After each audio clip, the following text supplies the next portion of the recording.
जिस शख्स ने रसूल अल्लाह सल्लल्लाहु अलैहि वसल्लम की तौहीन की वो पहले मोमिन था या पहले ही काफिर था।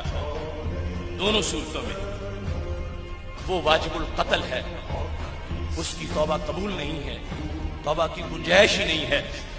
जब बदर का मैदान था तो दो नन्हे नन्हे शेर एक मूजी का एड्रेस पूछ रहे थे। अब्दुर्रहमान बिन औफ कहते हैं दाएं बाएं मैंने देखा तो छोटे छोटे बच्चे हैं, तो मैंने कहा मेरी साइडें महफूज नहीं, कोई बड़े कड़ियल जवान होते तो फिर साइडें महफूज होती। वो हजरत मुआज और मुअव्वज, या एक रवायत में दोनों ही मुआज थे, और फिर आगे वल्दियत के लिहाज से फर्क था। वो मुआज बिन अमर बिन जमू, मुआज बिन अफरा, वो मुआज और मुअव्वज एड्रेस पूछ रहे हैं। और अब्दुर्रहमान बिन औफ ने कहा क्यों पूछते हो? उन्होंने कहा हम उसको कत्ल करना चाहते हैं। सबब क्या है? उसका मुशरिक होना, उसका मुसलमानों पे तशद्दुद करना, उसका मुसलमानों को शहीद करना, उसका रसूल अल्लाह सल्लल्लाहु अलैहि वसल्लम को हिजरत पर मजबूर कर देना। तुम क्यों उसको कत्ल करना चाहते हो? तो दोनों का जवाब क्या था?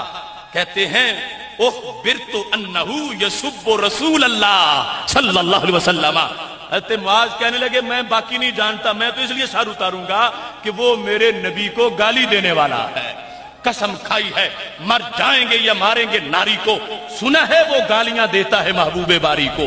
तो वहां पर भी असल बेस आशिक जिसको सामने लेके चल रहा है, अगरचे और वजह भी थी उसको कत्ल करने की, और जंग जो शुरू हो चुकी थी फिर बतौर खास जंग भी वजह थी, लेकिन बयान करने वालों ने जिसको बयान किया हाईलाइट इस चीज को कर रहे थे कि क़यामत तक के ये गुस्ताखों को पता चले कि इस उम्मत के छोटे छोटे बेटे भी बड़े बड़े सूरमाओं को देखकर मचलते हैं, तो फिर शिकरों की तरह इस तरह लपकते हैं जब तक अगले गुस्ताख की जान नहीं निकलती, उस वक्त तक वो वापस नहीं लौटते।